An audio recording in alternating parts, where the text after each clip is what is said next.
make of President Xi's interaction with the Prime Minister? Well, I was not there, so you would have to ask someone who was there. You know, I've just seen the press report, as you've seen. But if you ask me more generally about the issue we've seen with Hydro-Quebec, I think, as I said when I saw that story first came out, you know, we need to be very vigilant. You know, this allegation of spying at Hydro-Quebec, for me, I keep saying, when it comes to critical minerals, when it comes to intellectual property, when it comes to the critical supply chain we'll need for the economy of the 21st century, we need to be very vigilant. And that's what I would advise mais Canadians. vous dites ça, mais en même temps, les deux scientifiques au laboratoire de Winnipeg, eux autres, vous les avez laissés repartir, sont repartis en Chine, est-ce que je cherche? Là, je ne sais pas l'analogie entre ces deux choses-là. C'est probablement d'espionnage, non? Ben, écoutez, si vous avez de l'information, moi, ce que je vous dis, c'est ce que je constate, là, ce qu'on a vu récemment chez Hydro-Québec. Puis, comme je l'ai dit, je pense que les entreprises canadiennes vont devoir faire preuve de beaucoup de vigilance. Certainement, quand on parle de propriété intellectuelle, quand on parle des minéraux critiques, puis surtout des chaînes d'approvisionnement, on parle de semi-conducteurs, le genre de choses qu'on va avoir besoin dans l'économie du 20e siècle. Je pense que ça nous rappelle tous et toutes. Vous savez, on a déjà mis des mesures plus sévères, par exemple, au niveau de la sécurité dans les institutions de recherche, pour s'assurer qu'on soit, j'allais dire, en ligne avec nos partenaires du G7, et on va continuer de le faire. Je pense que c'est un appel, je pense, à chacun et chacune d'être très prudent pour être sûr qu'on protège bien la propriété intellectuelle chez nous, les minéraux critiques, les chaînes d'approvisionnement qui vont nous servir pour l'économie du 21e siècle. What does it say about Canada's relationship with China when we have the world leader like China confronting Canada's Prime Minister? Well, like I said, I was not there, so I just saw the press. But you've seen it, you've read it. What do you make of that Well, confrontation? listen, again, you would have to ask someone who was there to assess what was there. But what I saw, at least my take, is the Prime Minister speaking clearly and loudly about, you know, making sure that Canada's interests are well registered by the Chinese leadership. That's what I saw when I saw the image of the Prime Minister, is him making the case for Canada and saying what is unacceptable. But are you surprised that she did this? I mean, listen, I was not present, but what I'm pleased about is that the Prime Minister standing up, as he always does for Canada, and standing up for our position and saying that, as I've seen in the press report, that we won't tolerate these type of things with respect to interference. You talked about industrial espionage being an issue, but what about the issue of China infiltrating our democracy? I mean, in terms of, you know, the Prime Minister was standing up about meddling in our elections. Don't you think greater vigilance is required on the part of the government to address that and to disclose what actually happened? Well, certainly we'll have to look into that and get to the bottom of this. And I think Canadians have all seen that Prime Minister standing up and saying what is unacceptable. And certainly for the rest, there'll be certainly measures to be taken to make sure that this does not happen again. And I think the bottom line of that is more vigilance. I mean, we see these events coming up, not just in Canada. That's not just a Canadian issue. We see that around the world, and I think we need to interact with eyes wide open. That's what I would say. Merci. Minister Alghabra, can we ask you what your thinking is about masks, and should we be bringing masks back, particularly on trains and planes? I say this as I put my mask on. Look, I'm following the advice that doctors around the country are giving. We continue to say that mask is recommended on planes and airports. I continue to wear my mask when I'm traveling on a plane. Given the pressure that our hospitals are dealing with and our healthcare system, I think it's the kind thing to do to protect others around us. So we'll continue to follow advice and data. But you're not at this moment making it mandatory. Look, we made very tough decisions at the height of the pandemic. We will continue to follow the advice of doctors. Right now, most of these decisions are based on recommendations, strongly recommending masks. So I ask people to follow that advice. Because, again, it's the kind thing not only for yourself, but for the people around you. Thank you. Thanks. Mr. Trudeau, if you could comment on the latest inflation figures and what you say to Canadians who are continually concerned about the cost of living. Canadians are concerned about the cost of living. inflation is still too high, and we know that a lot of Canadian families are facing real challenges. That's why in the fall economic statement that we tabled nearly 2 weeks ago now, we put forward measures that were compassionate and also fiscally responsible. Things like the doubling of the GST, things like support for people struggling to pay their rent, paying the Canada Workers' Benefit in advance, eliminating permanently interest on Canada's student and apprentice loans. That's real support for Canadians who really need it.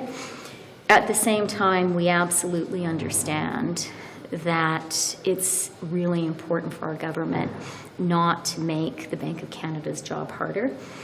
In terms of the data that came out this morning, we now have seen that for 4 months in a row, inflation in Canada has either been stable or declining, and that's progress. Thank you.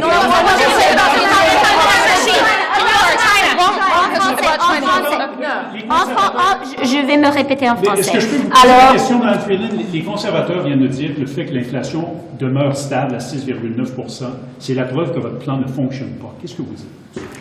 Alors, concernant les chiffres d'aujourd'hui, c'est maintenant le 4e mois que l'inflation est ou stable ou diminue. C'est du progrès. En même temps, on comprend que l'inflation demeure trop haute au Canada et que ça pose des vraies difficultés pour des familles canadiennes. C'est précisément pour cette raison que dans l'énoncé économique de l'OTAN, on a trouvé un équilibre entre des mesures compatissantes et la responsabilité fiscale. On a appuyé les familles, les Canadiens et Canadiennes les plus vulnérables, mais en même temps, on a pris une approche responsable en matière financière. Et le preuve de cela, c'est que le même jour qu'on a déposé l'énoncé économique de l'OTAN, Moody's a réaffirmé le code AAA du crédit du Canada. Merci. Madame Freeland, with what happened in Indonesia today. Bonjour tout le monde. Aujourd'hui, j'ai annoncé 34 millions de dollars pour l'aide pour l'Ukraine. Cela inclut les vêtements pour l'hiver, davantage de vêtements pour l'hiver, aussi davantage satellites pour les communications et aussi davantage caméras pour les drones. Aussi, j'ai rencontré avec mes homologues de l'OTAN, avec le Defense Contact Group, et nous avons discuté la situation en Pologne. Il y a une enquête là maintenant. Et ce n'est pas prudent pour moi de discuter les résultats parce que je n'ai pas les résultats de cette enquête à ce moment. Mais nous savons que ça, c'est une guerre injustifiable de Vladimir Poutine et nous devons soutenir l'Ukraine pendant 7 ans pour la souveraineté de ce pays. This morning, I announced $34 million of additional aid for Ukraine. That aid includes more cameras for drones, more winter clothing, hats, boots, gloves, etc., as well as more satellite communications technology. We will continue to be with Ukraine in the short and the long term. This morning, I also met with my counterparts across NATO and the Defense Contact Group. And we discussed the situation in Poland. There is an investigation occurring now, and it would not be prudent for me to discuss the results of that investigation because they have not been released at this time.